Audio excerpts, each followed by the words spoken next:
안녕하세요. 오늘 저희가 함께 들여다볼 자료들은 정말 시간 여행을 하는 듯한 기분을 느끼게 합니다. 네, 그렇죠. 하나는 15세기 조선, 우리 문자 역사의 정말 경이로운 출발점이죠. 훈민정음 해례본이고요. 네, 다른 하나는 한 400년 정도 뒤네요. 19세기 조선 후기, 실학사상의 어떤 거대한 발자취를 담은 서유구 선생 관련 논문입니다. 이게 언뜻 보면 좀 멀리 떨어진 두 지점 같잖아요. 네, 맞아요. 시기적으로 차이가 꽤 있죠. 하지만 오늘 이 두 자료를 이렇게 나란히 놓고 좀 깊이 파고들다 보면요.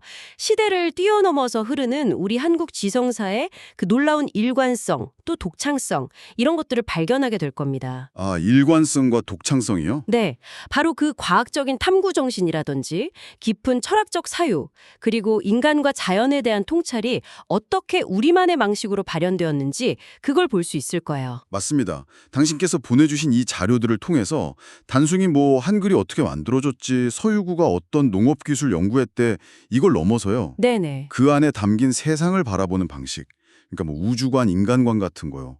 그리고 흩어져 있는 지식들을 하나로 쫙 꿰어서 실제 삶의 문제를 해결하려고 했던 그 거대한 기획, 네. 이걸 함께 추적해 보려고 합니다. 좋습니다. 자, 그럼 15세기로 먼저 한번 가볼까요? 훈민정음 해례본부터 열어보겠습니다. 네, 역시 시적은 세종대왕 서문이죠. 나란 말씀이 중국에 달아. 이 부분, 자료에도 원문이 실려 있긴 한데 그 국이지의 의미 이후 중국하여, 우리말이 중국과 달라서 문자가 서로 안 통하니까 백성들이 하고 싶은 말이 있어도 제 뜻을 제대로 펴지 못하는 사람이 많아서 이걸 안타깝게 여겼다는 그 창제 동기. 정말 읽을 때마다 그 마음이 느껴져요. 그렇죠. 여기서 근데 정말 중요한 건 단순한 어떤 연민, 이걸 넘어서 모든 사람이 쉽게 익혀서 날마다 쓰는데 편하게 하고자 할 따름이다.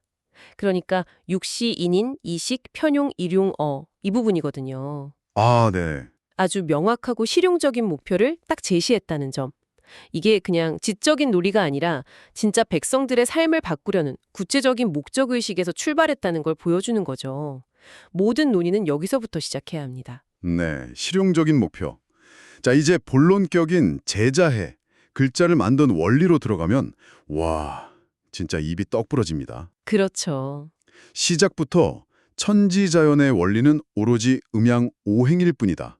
천지도의 일음양오행여의. 이렇게 딱 선언을 하죠. 사람 목소리도 이 음양이치 안에 있다. 세상을 이루는 근본 원리가 소리에도 그대로 적용된다는 이 선언, 스케일이 엄청나지 않습니까? 바로 그 다음 구절이 핵심을 딱 짚어요.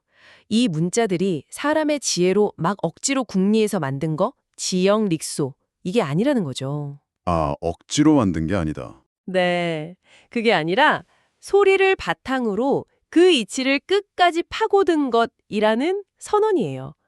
그러니까 인간의 발음 또 자연의 소리 이런 걸 아주 면밀히 관찰하고 분석해서 그 안에 숨어있는 근본 원리, 즉 이치를 찾아내서 체계화했다는 겁니다. 이게 바로 훈민정음 창제의 과학적인 태도이자 철학적인 기둥이에요. 억지로 만든 게 아니라 자연의 소리 법칙을 발견하고 정리했다는 그런 자신감이죠. 발견하고 정리했다. 자음, 초성 부분을 보면 그 과학적 태도가 더 명확해지는 것 같아요. 발음기관 모양을 본떴다는 상형의 원리 말이죠. 네, 상형. 자료에 나온 해례본 설명 보면 정말 놀라워요. 기역은 혓뿌리가 목구멍을 막는 모양, 그 상설근 폐후지형이라고 되어 있죠. 네. 니은은 혀가 윗 잇몸에 붙는 모양, 상설부 상악지형. 미음은 입 모양, 시옷은 이 모양, 이응은 목구멍 모양, 상호형. 이렇게 본떴다고 하잖아요. 진짜 제가 기역, 니은, 미음 이렇게 발음해보면 혀나 입술 모양이 막 그려지는 것 같아요. 바로 그 점이 중요해요. 이게 단순한 상징이 아니고요. 실제 발음할 때 그 구강 구조, 혀의 움직임, 이걸 정말 정밀하게 관찰해서 그걸 시각적인 형태로 옮긴 거죠. 그러니까 일종의 음성학적인 지도를 그렸다고 볼 수 있어요. 음성학적 지도요? 그리고 더 놀라운 건 여기서 그치지 않는다는 거예요. 소리의 세기에 따라서 획을 더하는 가획의 원리. 가획. 네, 기역에 획을 더해서 키읔을 만들고 디귿에 획을 더해서 티읕을 만드는 식이죠. 그 설명에도 그 소리에 따라 획을 더하는 뜻이 모두 같다고 나와 있잖아요. 네, 맞아요. 이번 정말 체계적인 설계예요. 소리의 물리적인 특성, 그러니까 거센 정도를 시각적인 형태, 즉 획 추가로 일관되게 표현한 거죠. 와, 정말 그렇네요. 거기에 더해서 각 자음을 오행하고 연결시킨 부분. 이건 당시 세계관을 보여주는 것 같아서 참 흥미로웠어요. 네네, 오행.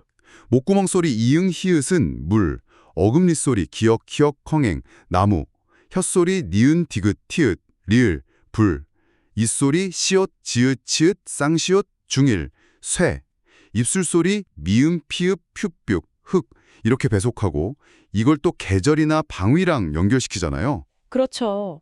이게 문자가 그냥 표기도구가 아니라 세상을 이해하는 어떤 하나의 틀, 이렇게 기능하도록 설계된 느낌이에요. 정확합니다.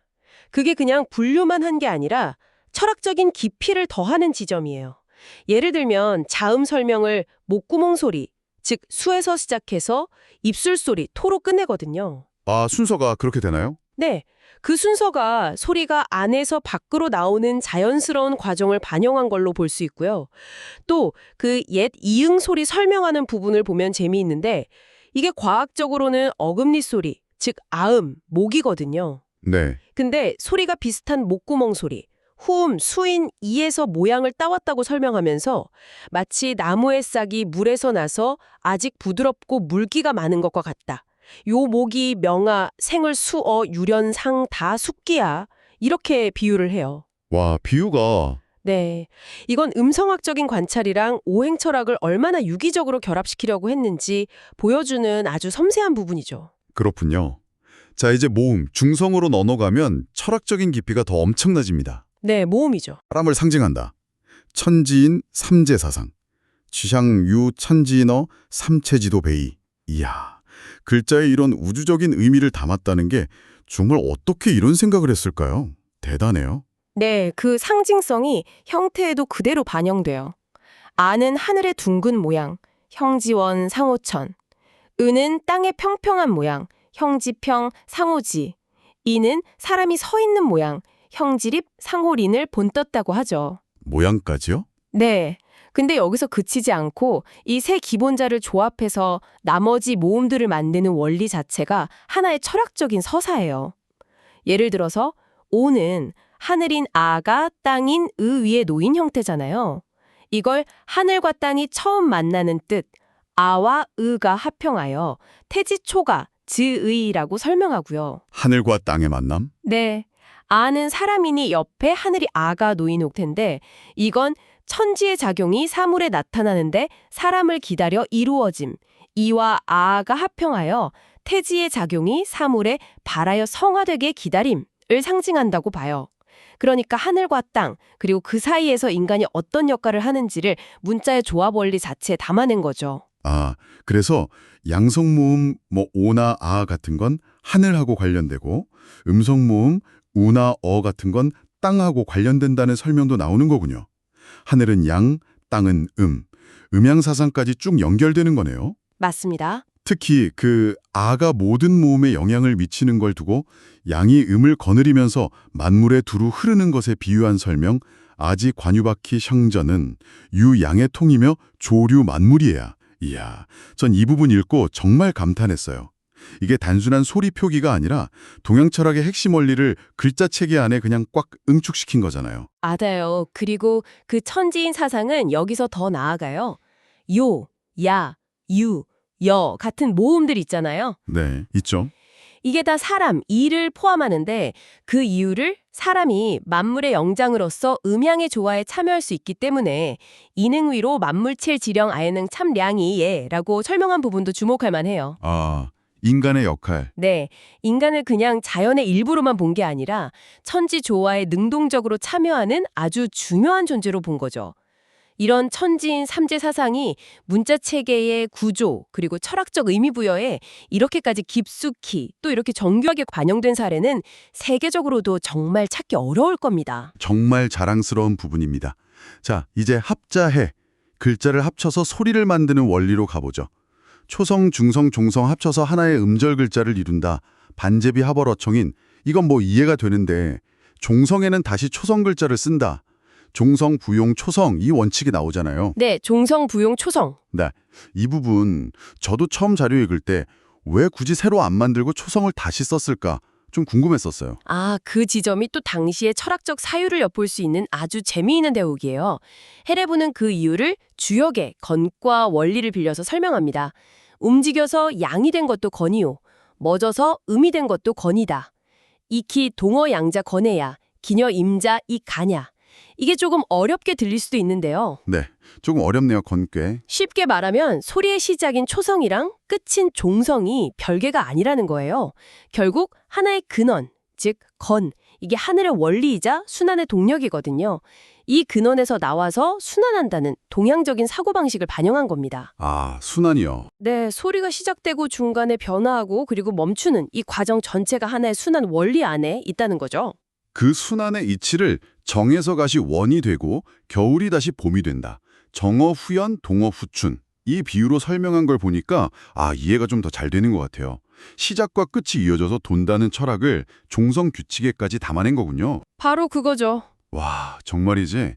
알면 알수록 체계가 너무 정교하고 깊이에 놀라게 됩니다. 그렇죠.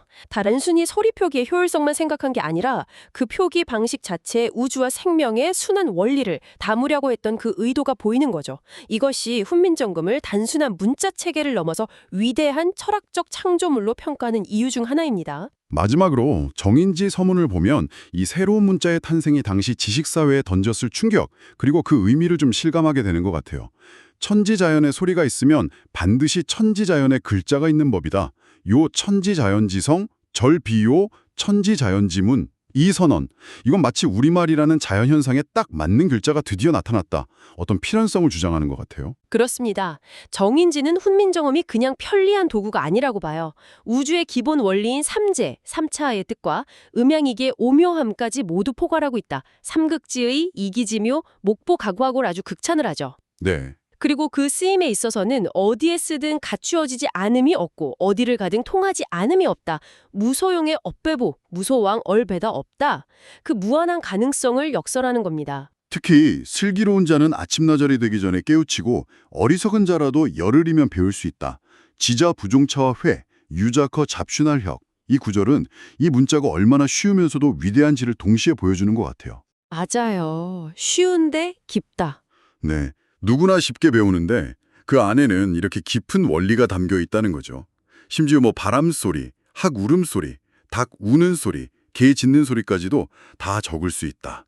쇠 풍상 헝리 기명고후의 제크더 어수이 이렇게 말한 부분은 정말 이 문자가 세상 모든 소리를 다 담아낼 수 있다는 자신감의 표현이겠죠. 바로 그겁니다. 자연의 소리까지 담아낼 수 있다는 건 이 문자 시스템이 인간의 언어뿐만 아니라 자연계의 소리 원리까지 포괄하는 보편적인 음성 기호 체계라는 걸 선언하는 거나 마찬가지예요. 보편적인 체계. 네. 그리고 이 모든 위대한 창조가 결국 하늘이 성인의 마음을 열어서 그 손을 빌려주신 것투라는 표현에서는 인간의 노력을 넘어서는 어떤 초월적인 영감, 사명감까지 느껴지게 만들죠. 정인지 서문은 훈민정음 창제가 단순한 기술적 발명이 아니라 우주와 인간에 대한 깊은 통찰, 백성에 대한 사랑, 그리고 실용적 목적이 다 어우러진 계물성무, 즉 사물의 이치를 열어서 문명을 이루는 위대한 지혜의 결정체였음을 정말 힘주어 말하고 있습니다. 와, 자 이렇게 15세기의 정말 경이로운 지적 성취를 살펴봤는데요. 이제 시간을 훌쩍 한번 뛰어넘어 보죠. 19세기 서유구 선생의 시대로 가보겠습니다. 당신이 보내주신 자료를 보니까 그의 역작 임원경제지, 이게 단순한 농업 백과사전이 아니라 삶의 모든 영역을 아우르는 지식을 유기적으로 엮어낸 삶의 운영체계, Operating System for Life, 이런 거대한 철학적 기획이었다는 점이 아주 흥미롭게 다가오더라고요. 그렇습니다. 서유구는 할아버지 서명응, 아버지 서호수로부터 3대에 걸쳐서 이어진 가학을 통해서요. 실증적인 태도, 또 방대한 자료를 체계적으로 분류하는 능력, 이런 걸 키웠습니다. 거기에다가 당시에 새롭게 들어오던 서양 학문, 특히 천문학이나 수학 같은 지식까지도 비판적으로 수용했죠. 아, 서학까지? 네, 그의 목표는 그냥 지식을 나열하는 유서, 이걸 넘어서 유학을 근간으로 하되 불교나 도교 사상까지 통합해서 종류 통창불지도 막 분열되어 있던 삶의 지혜를 총체적으로 복원하려는 데 있었습니다. 굉장히 야심찬 기획이었죠. 여기서 아주 중요한 개념이 등장하잖아요. 자연경 사상. 서유구가 자기 서재 이름을 자연경실이라고 붙였다는 거. 그 자체만으로도 의미심장해요. 성현들이 남긴 글, 즉 성경보다 자연 그 자체가 더 근원적인 경전이다. 이런 생각. 야, 이건 기존의 텍스트 중심적인 지식관에서 좀 벗어나려는 혁신적인 발상 아닌가요? 바로 그 지점. 거기서 우리는 훈민정음 창제 정신과의 정말 놀라운 공명을 발견하게 되는 겁니다. 아, 여기서요? 네, 훈민정음이 소리를 바탕으로 그 이치를 끝까지 파고인 것, 인생어 지기리라고 했잖아요. 네, 그랬죠. 즉, 인위적인 규칙이 아니라 실제 자연의 소리, 발음 원리라는 살아있는 현상, 이걸 직접 관찰하고 탐구해서 원리를 도출한 거잖아요. 그렇죠. 서유구의 자연경 사상도 똑같아요. 책 속에 그냥 박제된 지식이 아니라 지금 우리 눈앞에 펼쳐져 있는 이 살아있는 자연 그 자체를 직접 읽고 배우는 텍스트로 삼겠다는 선언인 거죠. 와, 살아있는 자연을 텍스트로. 속인 탐구에서 찾으려고 하는 그 태도를 공유합니다. 아까 정앤지가 천지자연의 소리가 있으면 반드시 천지자연의 글자가 있다고 했던 말 있잖아요. 네. 그거랑 서유구의 자연경은 본질적으로 같은 맥락에 서 있는 겁니다. 자연 자체가 진리의 원본 텍스트다. 이런 통찰이죠. 와, 정말 흥미로운 연결점인데요. 또 다른 핵심 개념으로 인대천공을 제시해 주셨어요. 사람이 하늘의 일을 대신한다. 이런 뜻이라고요? 네, 맞습니다. 이게 자연이 정해놓은 어떤 한계를 인간의 지혜나 노력, 기술로 극복할 수 있다. 굉장히 적극적이고 좀 진취적인 생각으로 느껴져요. 특히 자료에서 인상 깊었던 건 당시에 널리 퍼져 있던 풍토불이론 있잖아요. 외래작물이나 기술은 우리 땅에 안 맞는다. 이런 생각. 이걸 서유구가 일을 제대로 안 하려는 자들의 변명일 뿐이다. 이렇게 딱 잘라 말했다는 점이에요. 네, 그렇죠. 서유구는 그 풍토불이론이라는 좀 소극적인 태도를 아주 강하게 비판했어요. 그러면서 고구마, 감자, 사탕수수 같은 새로운 작물 도입, 또 농업 기술 혁신, 이걸 강력하게 주장했습니다. 그리고 이런 변화를 주도하는 사람들을 호사자, 그러니까 좋은 일을 꾸미고 실행하는 자들이라고 부르면서 그 역할을 굉장히 중요하게 여겼죠. 호사자, 좋은 일을 꾸미는 사람. 네. 자, 이제 이 인대천공 사상을 훈민정음 창제랑 한번 연결해 봅시다. 세종대왕하고 집현전 학자들이 우리말이 중국말하고 달라서 소통에 불편함이 있다. 이 자른적인 조건 혹은 한계를 딱 인식하고 그걸 극복하기 위해서 인간의 지혜와 노력을 총동원해서 세상에 없던 새로운 문자 체계를 만들어낸 행위. 아, 이것이야말로 인대천공의 가장 극적인 실천 사례라고 볼 수 있지 않을까요?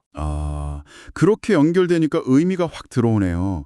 자연, 그러니까 우리말의 고유한 소리체계를 깊이 관철하고 이해한 그 바탕, 자연경적 태도 위에서 인간의 창의적인 노력과 의지, 인대천공으로 새로운 소통 시스템을 창조해낸 것. 이게 훈민정음 창제라면 네. 서유구 역시 자연이라는 텍스트를 직접 읽고 자연경, 인간의 기술과 적극적인 노력, 인대천고 호사자의 역할을 통해서 농업 생산성을 높이고 삶의 조건을 개선하면서 방대한 지식체계를 통합하려고 했던 거군요. 와, 정말 놀라운 사상적 연결입니다. 정확히 그렇습니다. 훈민정음 해례하고 서유구의 사상은 이렇게 수백 년의 시간을 뛰어넘어서 한국 지성사의 아주 중요한 특징들을 보여줘요. 첫째는 자연에 대한 깊은 관찰과 존중. 네, 관찰과 존중. 둘째는 그 자연의 원리를 이해하는 데 그치지 않고 인간의 창의성과 능동적인 노력을 통해서 현실의 문제를 해결하고 더 나은 삶을 만들고자 하는 강한 의지. 그쵸. 능동적인 노력. 그리고 셋째는 지식의 실용적인 가치를 아주 중시하면서 분과문문처럼 막 나뉘어 있는 지식들을 삶이라는 큰 틀 안에서 유기적으로 통합하려는 총체적인 접근입니다. 훈민정음이 소리와 글자, 발음기관의 과학적 분석하고 천지인 삼차이, 음양오행이라는 우주 철학을 정말 경이롭게 통합했다면 서유구는 농업, 의학, 음식, 건축, 예술, 심지어는 정신수양까지 삶의 거의 모든 영역을 암과 삶이라는 목표 아래 그냥 융합시키려고 했던 거군요. 맞습니다. 자료에 나오는 그 허실겸양, 정신과 육체를 함께 기른다는 거예요. 그리고 오관구열, 오감이 모두 질밥다는 거. 나아가서는 기술적인 숙련을 넘어서 몰입하고 정신적인 경지까지 추구했던 그 산매 같은 개념들. 이게 바로 그 통합적인 지향점을 보여주는 것 같아요. 네, 맞습니다. 훈민정음이 음성학, 문자학, 기호학의 당대의 첨단 철학을 녹여내서 문자 체계의 정수를 보여줬다면 서유구는 삶에 필요한 모든 지식과 기술 그리고 유불선 사상까지 다 아우르면서 어떻게 잘 살 것인가 이 질문에 답하는 실학의 집대성을 이루었다고 볼 수 있죠. 특히 기술을 넘어서 도의 경지, 즉 산매를 이야기한 것은 그의 지식체계가 단순히 물질적인 풍요를 넘어서 정신적인 성숙까지 포함하는 통합적인 인간학을 지향했음을 보여주는 겁니다. 통합적인 인간학. 네, 이 두 사례는 각기 다른 시대와 분야에서 한국의 과학 정신과 철학적 사유가 도달했던 정말 최고 수준의 성취이자 분절되지 않은 통합적 지혜의 빛나는 모범이라고 평가할 수 있겠습니다. 와, 오늘 훈민정음 해례범과 서유구 선생의 사상이라는 우리 지성사의 정말 두 거대한 봉우리를 넘나들면서 아주 깊은 영감을 받았습니다. 문자의 창제가 그냥 편리한 도구를 만드는 차원을 넘어서 우주와 자연, 인간에 대한 깊은 통찰을 담아낸 과학적이면서도 철학적인 거대 프로젝트였다는 걸 다시 한번 깨달았어요. 그리고 또 수백 년의 시간을 건너뛰어서 서유구의 자연경과 인대천공 사상 속에서 자연을 스승으로 삼아서 그 원리를 탐구하고 인간의 지혜와 노력으로 현실의 한계를 넘어서려고 했던 그 창조 정신. 이게 어떻게 계승되고 확장되었는지도 확인할 수 있었죠. 이건 정말 시대를 관통하면서 우리 사유의 저변에 흐르는 아주 중요한 특징이라고 할 수 있겠습니다. 당신께서는 오늘 이 깊이 있는 탐구를 통해서 어떤 생각을 하셨나요? 자연이라는 거대한 책을 직접 읽어내려 했던 그 태도, 자연경, 그리고 인간의 창의성과 노력으로 주어진 조건을 넘어서려고 했던 그 의지, 인대천공. 나아가서 흩어진 지식들을 삶이라는 용광로 속에서 하나로 녹여내려고 했던 그 통합의 정신. 이 위대한 지적 유산이 오늘을 사는 우리에게 던지는 메시지는 과연 무엇일까요? 어쩌면 인공지능 같은 새로운 기술이 세상을 막 바꾸는 이 시대에 우리가 앞으로 나아갈 방향을 고민할 때 말이죠. 자연과 인간, 기술과 윤리, 또 물질과 정신, 이것들을 분리하지 않고 하나로 꿰뚫어 보려고 했던 우리 선조들의 통합적인 사유방식. 이것이 그 어느 때보다 중요한 나침반이 되어줄 수 있지 않을까요? 이 질문을 한번 같이 고민해 보시면 좋겠습니다. 오늘 심층 분석은 여기서 마무리하겠습니다.